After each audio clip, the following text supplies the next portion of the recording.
मेरा नाम जुबैदा बिरवानी है और मेरा ताल्लुक़ इसी विलेज के साथ है। और ये जो इस वक्त जिस विलेज में हम मौजूद है इसका नाम इब्राहिम हैदरी है और ये 450 साल पुराना विलेज है कराची का।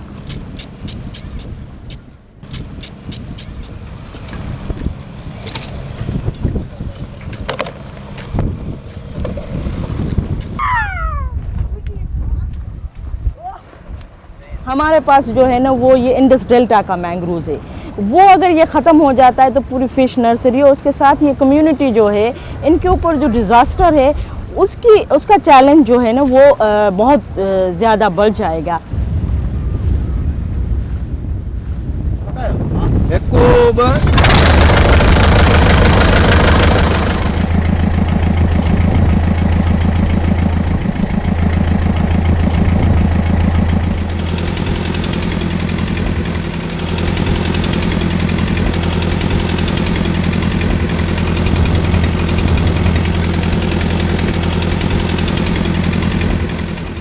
मैंने आप लोगों के लिए अरेंज किया है, हमारे सालेम अहमद है पाकिस्तान माही तरीके और वो फील्ड एक्सपर्ट भी है, ये मैंग्रोव्स इनको बहुत ज़्यादा जानते हैं, तो वो आप लोगों के साथ जाएंगे। आपको जो है ना वो बुड्डो और बंडल आइलैंड जिसको हम लोकल नाम लिंगी और बुंडार है वहाँ पर वो आपको ले जाएंगे और वहाँ पर सारी चीज़ें वो आपको फिज़िकली दिखाएँगे।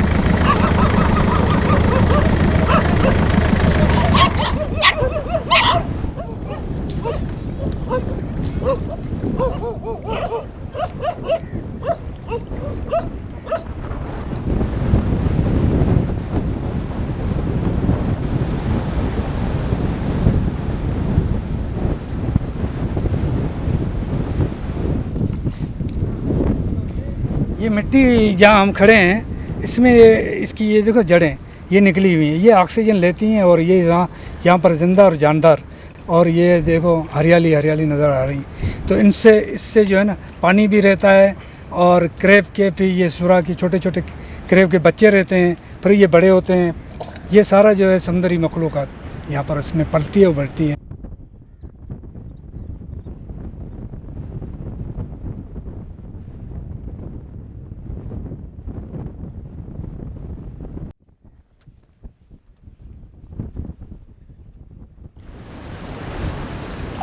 ये गुर्र है, इसके अंदर कीड़ा है, ठीक है, और ये चलता है, पानी जब आ जाएगा तो पानी के साथ साथ ये चलता रहता है और ये बिकता भी है, ये चाइनीज़ खाते हैं ये इसको खास तौर पर। हाँ, ये उनकी बहुत पसंदीदा खुराक है।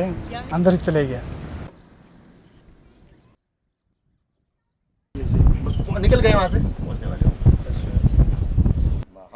Mangroves are one of the biggest assets of Karachi in terms of natural resource. Taking aside all the ecological, economic factors, they are your number one defense against natural disasters. A tsunami, when it comes, is basically one big wave. It's all it is. It's a wave caused by an underwater earthquake.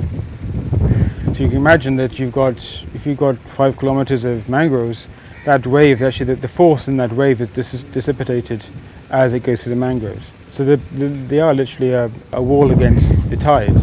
A lot of Karachi is vulnerable to tsunamis. Karachi is actually, I think, below sea level. So if a tsunami does come, these will hopefully save Karachi from the main damage which you saw the tsunami hit Asia a few years ago. We've actually seen it in 2007. We had a sea cyclone. It did just miss Karachi, but it hit the Sindh coastline. And it's very easy to see the link between having mangroves and survival. The fishermen which put their boats between the two stands of mangroves had their boats afterwards. The guys who moored their boats out in the open, they're completely smashed. Mangroves are your aquatic forest basically, and they're nurseries actually for shrimp species, for crabs and for fish. All the small fish can get in there and survive there, but the big fish, which are the predators, can't come in. They give the younger fish chance to grow and then disperse. And even some of the big sharks which you get into the ocean start their life here. You can see how dense it is in there. I mean, you can't really get in there.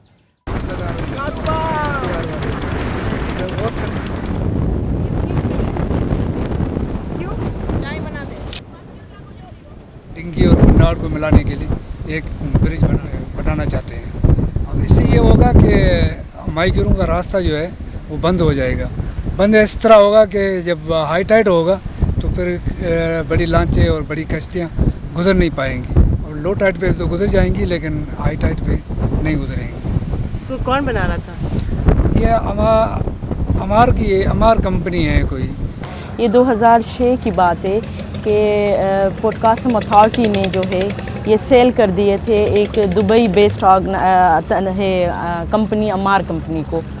तो उस वक़्त ये अखबार में जब आया तो फिर जैसे हम ऑर्गेनाइजेशन है पाकिस्तान माहिर तेरी, तो हम लोगों को काफ़ी शौक़ लगा। This was a huge investment on the Karachi coastline. It was about 80,000 square hectares of development, basically starting from here onwards, I mean from the west side of Karachi into the interior. And it was basically just making a city, Sugarland City. Apart from the actual inland construction, they were going to do similar things which they've done in Dubai, which is reclaiming parts of the sea and having man-made islands, land reclamation, and then building up and selling it. No doubt it would have been an environmental disaster. It would have been a social disaster because there are a lot of questions like where the water is going to come from, where the sewage is going to go. देखिए, एक तो ये हुआ कि जब ये पूरा मसला शुरू हुआ तो हमने इस पे जो है ना वो काफ़ी एडवोकेसी कैंपेन इस पे हमने चलाई थी, जिसमें हमने इंटरनेशनल कम्युनिटी को जो है वो मोबिलाइज़ किया, यहाँ की पॉलिटिशियन को मोबिलाइज़ किया, जो नेशनलिस्ट हैं उनको हमने मोबिलाइज़ किया, और प्लस कम्युनिटी को हमने मोबिलाइज़ किया। तो एक प्रेशर आया। दूसरा ये कि हमने इसके ऊपर जो है वो एक रिसर्च डॉक्यूमेंट भी लॉन्च कर दिया। तो दो चीज़ें जब ये सामने आई, फिर इंटरनेशनल कम्युनिटी का भी एक प्रेशर आया। And it would have been war, having all this richness, all this money next to a city which is just dying, and the water issues, the political issues. So, fortunately, Amar had the sense to then pull out. ये जो सामने नज़र आ रहा है, ये अभी तक लग रहा है कि शाखें हैं। हाँ, ये शाखें हैं, ये होटलें बना रहे हैं, ये तैयारी तो कर रहे हैं कि चलो जहाँ तक हम एतराज़ नहीं है तो वहाँ तक तो कर लो तैयारी, बाद में देखेंगे कि एकदम जो है वो अभी उस तरफ जो है वो तो जो है वो तैयारी कर रहे हैं। मुकाबला करेंगे आप दोबारा? नहीं, हम तो बिल्कुल मुकाबला करेंगे। इको टूरिज़म को भी जो है ना वो कंजर्वेशन पॉइंट ऑफ व्यू से उसको प्लान करना बहुत ज़रूरी है। नहीं कि जी ठीक है इको टूरिज़म हमने शुरू कर दिया। हमारी जो सीवीओ साइट है, सीवीओ साइट के ऊपर आप देखें कि लोग आते हैं, वहाँ हर चीज़ फेंकते जाते हैं। हमारे जो लोग हैं, जो एजुकेटेड लोग हैं, उनमें सिविक सेंस बहुत कम है। तो इन चीज़ों की रेस्पेक्ट करना हमारे लोगों के अंदर बहुत कम चीज़ें पाई जाती है। तो ऐसा इको टूरिज़म हमें नहीं चाहिए जो फिर कंजर्वेशन को डिस्ट्रॉय करे।